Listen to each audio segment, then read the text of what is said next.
I spend a lot of time volunteering in this game because I know how wonderful the game is.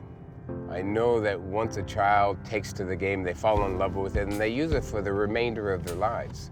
When I think of Dean, one of the first words that probably comes to mind is selfless. His heart is always in the right place. He's in the game for the right reasons. All the time that he gives back to the game, it's always about the greater good. It's about the next generation of hockey players, and that's pretty inspiring. All right, everybody ready to go today? I can't hear you. Everybody ready to go today? Dean's initial experience in hockey wasn't entirely positive, but that hasn't prevented him from ensuring that the next generation doesn't have those same experiences.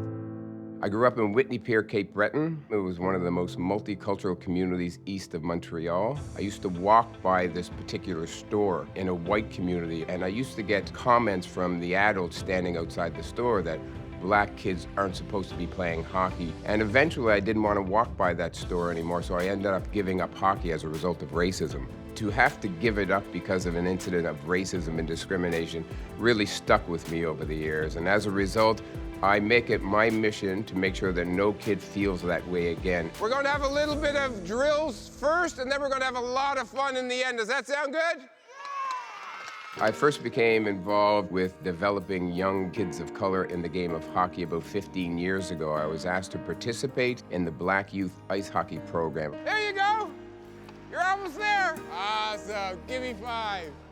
The goal of the program was to increase the number of kids of color in the game of hockey and in arenas throughout Nova Scotia. That eventually led to a request from Hockey Nova Scotia that I sit on the Hockey Nova Scotia Diversity and Inclusion Task Force, which was struck to study racism, discrimination in the game of hockey. And we came up with a number of 9 recommendations. One of those recommendations was the adoption of a universal code of conduct that had 0 tolerance for racism and discrimination.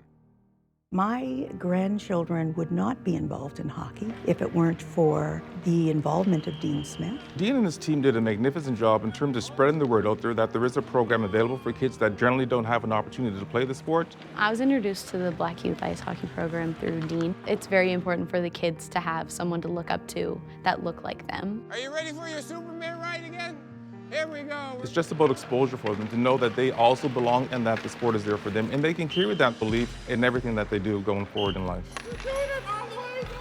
They're able to play because so many people are invested in their success. This program really, really does help with diversity and inclusion.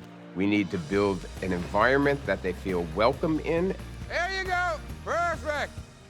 I can walk into any arena now and see kids of color on the ice. So we're very proud of the work we've done over the last decade, and there's still more work to do. All right, here we go. I nominated Dean Smith for the Willie REE Community Hero Award presented by Hyundai because he embodies all of the qualities of this award. It's his teamwork, his perseverance, his courage. And the most important part about playing hockey, what is it? Have fun! So let's go out there and have some fun today. He's the kind of coach that I would have loved to have growing up. He makes the game fun. He makes coming to the rink fun. A little bit more, a little bit more. Awesome. Every program, every team, every initiative that he touches, he just seems to leave it in a better place than it was when he found it. Just to be mentioned in the same sentence as Mr. REE is an incredible honor for me. Ever since I was a young child, I always wanted to have a positive impact on the game. Well done, well done, well done! Driving hockey forward requires that we access underrepresented communities, and we make underrepresented communities welcome in the game of hockey.